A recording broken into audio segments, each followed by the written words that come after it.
Hello दोस्तों, स्वागत है आपका। आप देख रहे हैं आपका सारथी एआई चैनल, जहां पर हम जीके के महत्वपूर्ण फैक्ट्स को कवर करते हैं। एग्जाम्स में पूछे गए प्रीवियस क्वेश्चंस को हम डिटेल में एनालाइज करते हैं।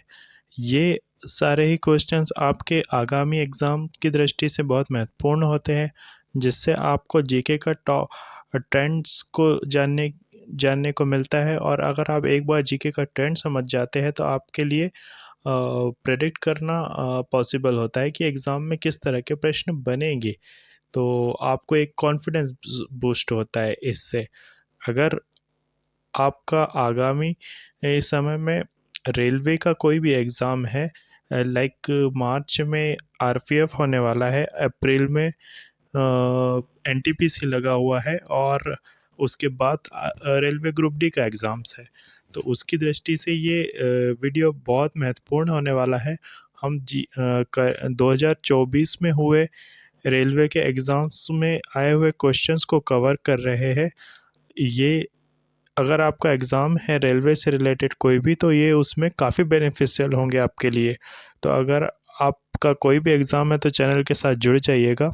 हम आपके लिए रेगुलरली इम्पोर्टेंट क्वेश्चंस लाते रहेंगे। तो आज लाए हैं कुछ महत्वपूर्ण क्वेश्चंस जो कि रेलवे में पूछे गए हैं करंट के एग्ज़ाम में। तो चलिए शुरू करते हैं। आज का पहला प्रश्न है, भारतीय संविधान के निम्नलिखित में से किस अनुच्छेद के अनुसार सभी अल्पसंख्यकों को, चाहे वे धर्म या भाषा पर आधारित हो, अपनी पसंद के शैक्षणिक संस्थानों की स्थापना और प्रशासन का अधिकार होगा? ऑप्शन है अनुच्छेद 29, 28, 31 और 30। तो देखिए, थोड़ा सा इसको समझते हैं दोस्तों। अनुच्छेद 25 से 28 तक के भारतीय संविधान में धार्मिक स्वतंत्रता का अधिकार दिया गया है। ठीक है, तो आपको याद रखना है अनुच्छेद 25 से 28 तक धार्मिक स्वतंत्रता का अधिकार है। उसके 28, तो अपने ऑप्शन को देखेंगे तो अनुच्छेद 28 में तो धार्मिक स्वतंत्रता का अधिकार है, और उसके जस्ट बाद अनुच्छेद 29 में है अल्पसंख्यकों से रिलेटेड हितों का संरक्षण। ठीक है, और हमारे क्वेश्चन में जो पूछा गया है वो है धर्म या भाषा पर आधारित शैक्षणिक संस्थानों की स्थापना। तो आर्टिकल 29 जो है वो अल्पसंख्यकों के हितों को संरक्षण देता है, और अनुच्छेद 30 जो है ये हमको प्रोवाइड करता है अल्पसंख्यकों के हित के बारे में, कि वो चाहे तो अपना शैक्षणिक संस्था की स्थापना कर सकते हैं। ठीक है, तो ये हम इसका आंसर होगा अनुच्छेद 30। ठीक है दोस्तों।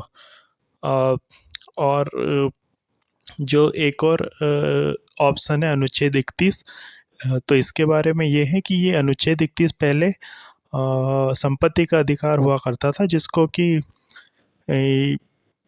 हटा करके अब 300A में लिस्ट कर दिया गया है। आपको याद होगा 1978 में 44वां संविधान संशोधन से जो मौलिक अधिकार हुआ करता था अनुच्छेद 31 में संपत्ति का अधिकार, उसको हटा करके आर्टिकल 300A में लिस्ट कर दिया गया था और कानूनी या विधिक अधिकार बना दिया गया था। ठीक है, तो ये सारी डिटेल्स को आपको ध्यान रखना है दोस्तों, ये सभी महत्वपूर्ण है। ठीक है, चलिए देखते हैं नेक्स्ट क्वेश्चन। निम्नलिखित में से कौन सा अनुच्छेद संसद में प्रयोग की जाने वाली भाषा से संबंधित है? ऑप्शन है 121, अनुच्छेद 120, 116 या 118। तो देखिए, 116 में लेखानुदान मेंशन है, और 118 में संसद की प्रोसीडिंग्स वगैरह है, और अनुच्छेद 120 में है कि संसद में कौन सी भाषा का यूज़ किया जाएगा, इस टाइप से। तो मोस्टली संसद में ना हिंदी या इंग्लिश में वर्क होता है। ठीक है, लेकिन अगर कोई सदस्य है जो कि हिंदी और इंग्लिश में कंफर्टेबल नहीं है, वो अपनी नेटिव भाषा का यूज़ करना चाहता है बोलने या उसके लिए, तो वो स्पीकर या जो सभापति है उनकी परमिशन से ये कर सकता है। ठीक है, तो ये सारी चीज़ें अनुच्छेद 120 में मेंशन है। ठीक है, तो संसद में प्रयोग की जाने वाली भाषा 120 आर्टिकल में है। ठीक है, और 121 में दोस्तों कोर्ट से रिलेटेड चीज़ ये है, ठीक है, कि ये मेंशन एक्चुअली आर्टिकल 121 में कि जो न्यायाधीश लोग होते हैं ना, जजेस, इनके बारे में संसद में चर्चा नहीं की जाती है, ठीक है।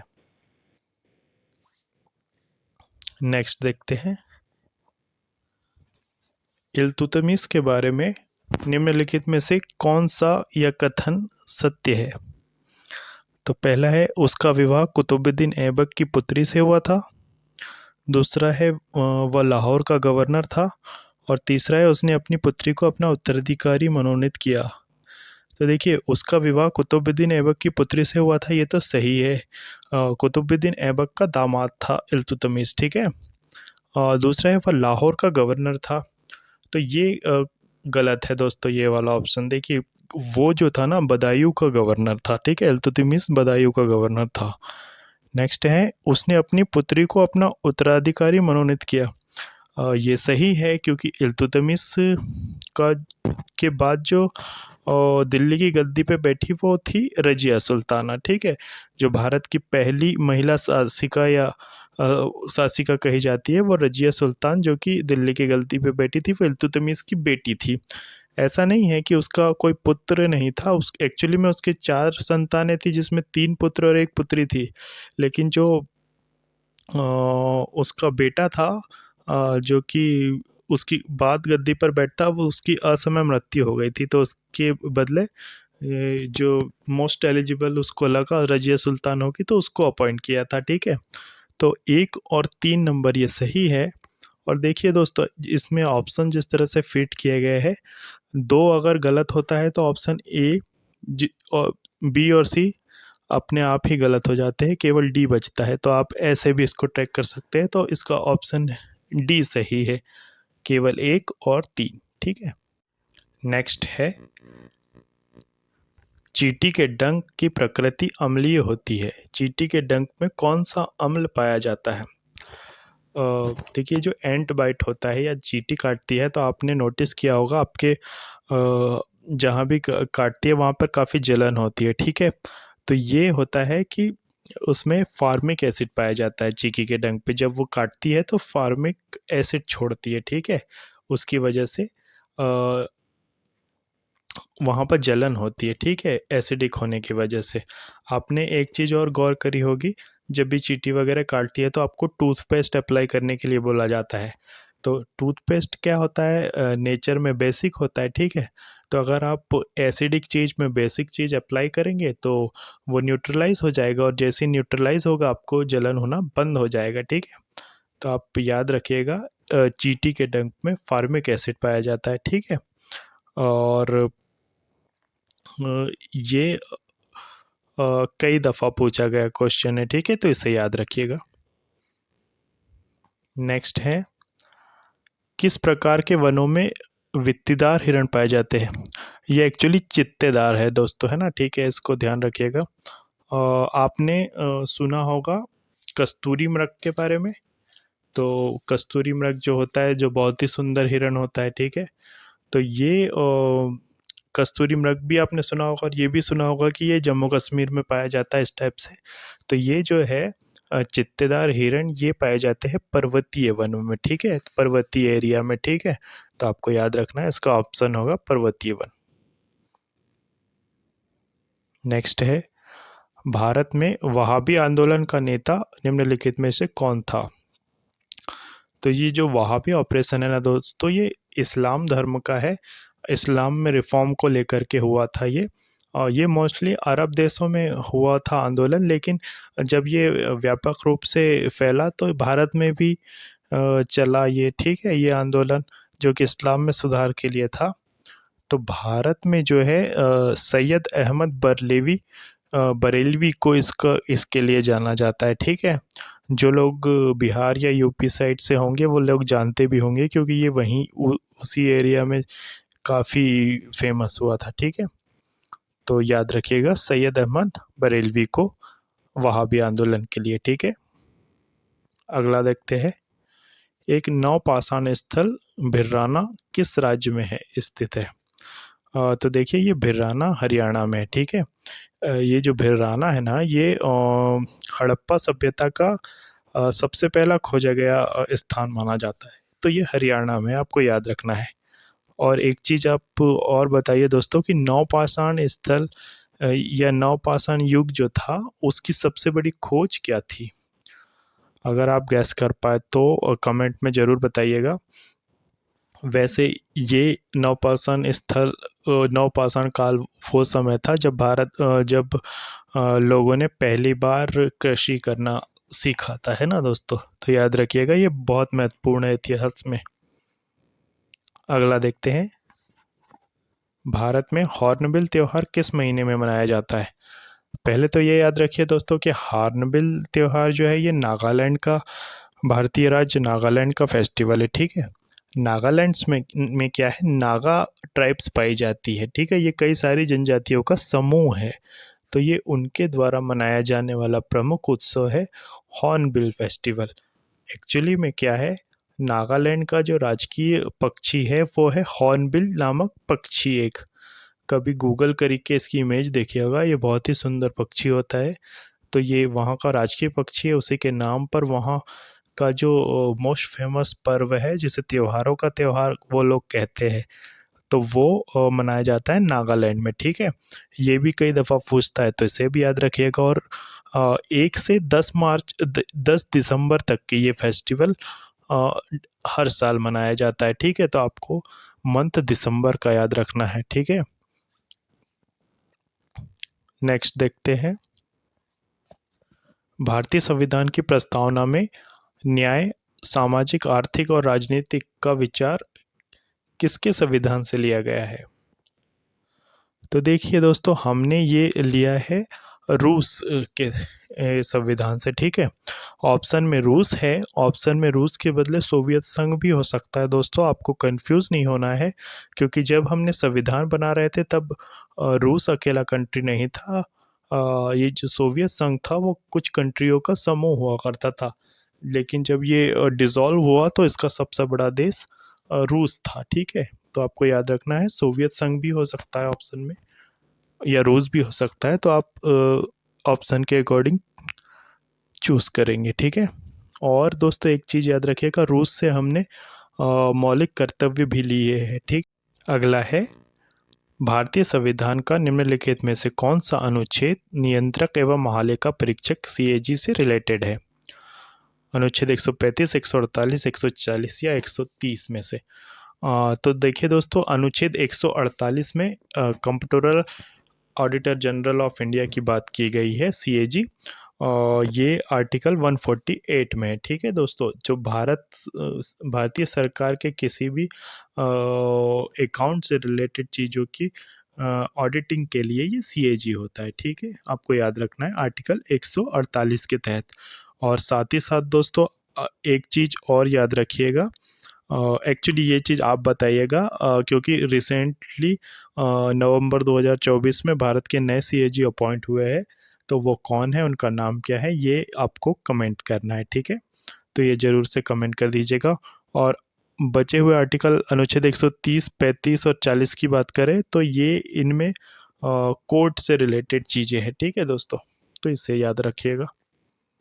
नेक्स्ट है, किसी राष्ट्र के आर्थिक स्वास्थ्य का मूल्यांकन करने के लिए निम्नलिखित में से कौन सा मुख्य माप है? पहले तो दोस्तों टर्म्स को समझिए। आर्थिक स्वास्थ्य, इसका मतलब क्या है? आर्थिक मतलब पैसों से रिलेटेड, और स्वास्थ्य मतलब आपकी स्थिति कैसी क्या है ये। तो ये जो बात की गई है आर्थिक स्वास्थ्य की, मतलब आपकी आर्थिक या पैसों से रिलेटेड चीज़ों में आपका क्या स्थिति है वो है। तो ये हम करेंगे जीडीपी से, ठीक है। जीडीपी यानी कि ग्रॉस डोमेस्टिक प्रोडक्ट।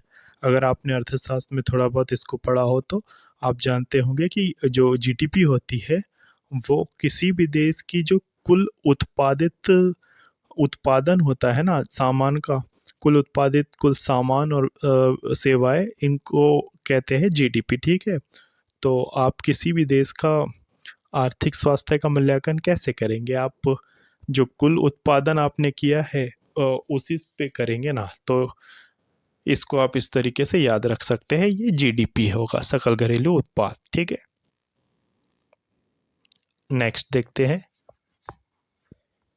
भारतीय मौसम विज्ञान विभाग के अनुसार अक्टूबर से दिसंबर तक कौन सी ऋतु देखी जा सकती है? ऑप्शन है pre monsoon, monsoon, post monsoon, सर्दी।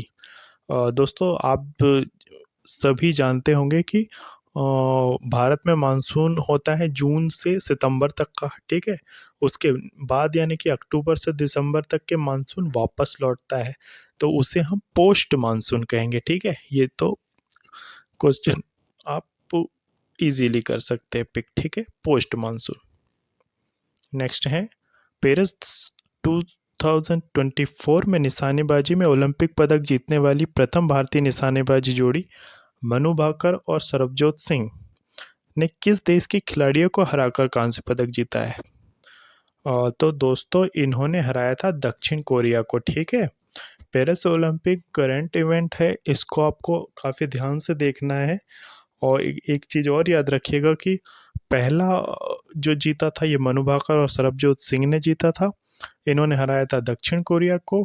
और ये भी याद रखिएगा भारत को कुल 6 पदक मिले थे, जिसमें से 5 कांस्य थे और 1 रजत पदक था। ठीक है, नेक्स्ट देखते हैं। किस कार्यक्रम का उद्देश्य गरीबी का सामना कर रहे लोगों की खाद्य और पोषण स्थिति में सुधार करना है? ऑप्शन है सार्वजनिक वितरण प्रणाली, प्रधानमंत्री कौशल केंद्र, कौशल ऋण योजना या शिल्पकार प्रशिक्षण योजना। तो दोस्तों ये सार्वजनिक वितरण प्रणाली है।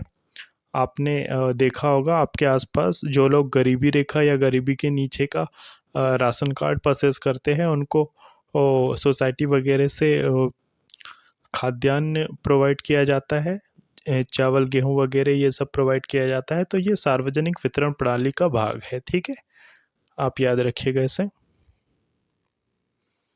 नेक्स्ट है, भारतीय अंतरिक्ष अनुसंधान संगठन इसरो के संस्थापक कौन है? तो देखिए इसरो की स्थापना का श्रेय जाता है विक्रम साराभाई को। ठीक है, और आपको ये भी याद रखना है इसरो की स्थापना हुई थी 15 अगस्त 1969 1969 में। ठीक है, और इसका मुख्यालय बेंगलुरु में है। ठीक है, और ये इम्पोर्टेंट है, अक्सर पूछा जाता है। भारतीय संविधान में राष्ट्रपति पर महाभियोग का प्रावधान किस संविधान से लिया गया है? तो देखिए ये हमने लिया है अमेरिका से। ठीक है, महाभियोग जो है राष्ट्रपति पर महाभियोग का कॉन्सेप्ट अमेरिका से लिया गया है। और आपको याद रखना है अनुच्छेद 61 में ये राष्ट्रपति पर महाभियोग की बातें कही गई है, अनुच्छेद 61 में। ठीक है, नेक्स्ट है, निम्नलिखित में से कौन सा राज्य स्वर्णिम चतुर्भुज राजमार्ग नेटवर्क से नहीं जुड़ा है? आपको क्वेश्चन बहुत ध्यान से पढ़ना होता है एग्ज़ाम में दोस्तों। इसमें लिखा है कि कौन सा देश कौन सा राज्य नहीं है जुड़ा हुआ। तो देखिए पहले चतुर्भुज स्वर्णिम योजना समझिए। ये जो योजना थी ये भारत के 4 बड़े महानगरों जो कि उत्तर, पूरब, पश्चिम और दक्षिण का प्रतिनिधित्व करते हैं, जैसे दिल्ली, मुंबई, चेन्नई और कोलकाता, इन चारों को आपस में जोड़ता है और एक प्लस जैसा साइन क्रिएट करता है ना। तो ये था स्वर्णिम चतुर्भुज राजमार्ग नेटवर्क। ठीक है, तो इसमें जो है केरल नहीं जुड़ा हुआ है, तमिलनाडु, आंध्र और पश्चिम बंगाल तो इसमें जुड़ा हुआ है, क्योंकि ये जो राष्ट्रीय राजमार्ग है स्वर्णिम चतुर्भुज ये 4 महानगरों को जोड़ता हुआ है। इसका ये जो कॉन्सेप्ट है दोस्तों स्टार्ट किया था अटल बिहारी सरकार, जब माननीय अटल बिहारी जी देश के प्रधानमंत्री थे तब उनके काल में ये हुआ था। ठीक है, ये योजना उन्होंने लॉन्च की थी। तो ये भी पूछा जा सकता है, इसे भी याद रखिएगा। तो ऑप्शन में आपको पिक करना है केरल, जो उस नेटवर्क से नहीं जुड़ा है। नेक्स्ट है, 2024 में सीमा सुरक्षा बल बीएसएफ की पहली महिला स्नाइपर कौन बनी है? तो आपको याद रखना है सुमन कुमारी है ये। ठीक है, जो पहली महिला स्नाइपर ऑफ बीएसएफ है। करंट का इवेंट है और ये और बहुत चांसेस है कि रिपीट होगा आपके एग्ज़ाम में। नेक्स्ट है, निम्नलिखित में से किसने द वाइट टाइगर पुस्तक लिखी है? तो ये द वाइट टाइगर ये पुस्तक है अरविंद अडिगा की, ठीक है। आपको याद रखना है मिस्टर अरविंद अडिगा को। नेक्स्ट है, सितंबर 2024 में विश्व स्वास्थ्य संगठन या WHO ने आधिकारिक तौर पर किस देश को कुष्ठ रोग को खत्म करने वाला दुनिया का पहला देश माना है? तो जो ये भी रिसेंट का ही टॉपिक है दोस्तों। तो ये जॉर्डन देश है जिसको कि कुष्ठ रोग मुक्त WHO ने घोषित किया है, याद रखना है जॉर्डन को। नेक्स्ट है, निम्नलिखित मुस्लिम नेताओं में से किसने सबसे पहले द्विराष्ट्र का सिद्धांत प्रतिपादित किया था? द्विराष्ट्र का सिद्धांत से मतलब है दोस्तों कि भारत के विभाजन की बात की थी या सोची थी, और भारत और पाकिस्तान दो राष्ट्रों की कल्पना की थी। तो ये थे मोहम्मद इकबाल, ठीक है। आपको इनका नाम याद रखना है, मोहम्मद इकबाल की। एक चीज़ और दोस्तों, ये वही मोहम्मद इकबाल है जिन्होंने सारे जहां से अच्छा गीत लिखा था। आप अक्सर ये गाना तो अक्सर सुनते ही होंगे, सारे जहां से अच्छा हिंदुस्तान हमारा। तो आपको कंट्रास्ट हो सकता है कि एक तरफ तो ये हिंदुस्तान के बारे में इतना मतलब ये एक ऐसा गाना है जो हर किसी के दिल के करीब होता है, लेकिन फिर भी इन्होंने जो बंटवारे या उसकी बात की तो ये एक अजीब आपको लग सकता है, पर यही सच्चाई है, आपको इसको एक्सेप्ट करना ही होगा। एक और चीज़ है दोस्तों, पर शायद वो यहाँ पे बताना ठीक नहीं है, पर इकबाल से रिलेटेड, तो ठीक है, इसे याद रखिएगा आप। तो दोस्तों ये थे कुछ इम्पोर्टेंट क्वेश्चंस जो कि रेलवे के रिसेंट एग्ज़ाम्स में पूछे गए हैं। ये आपके आगामी रेलवे एग्ज़ाम की दृष्टि से काफ़ी इम्पोर्टेंट है ही। इससे हमें जीके का एक ट्रेंड समझ में आता है कि जीके का किस टाइप का क्वेश्चंस पूछे जा रहे हैं, ताकि अगर हम स्टडी जिस भी रूप से कर रहे हैं उसमें हमारी थोड़ी सी हेल्प हो सके।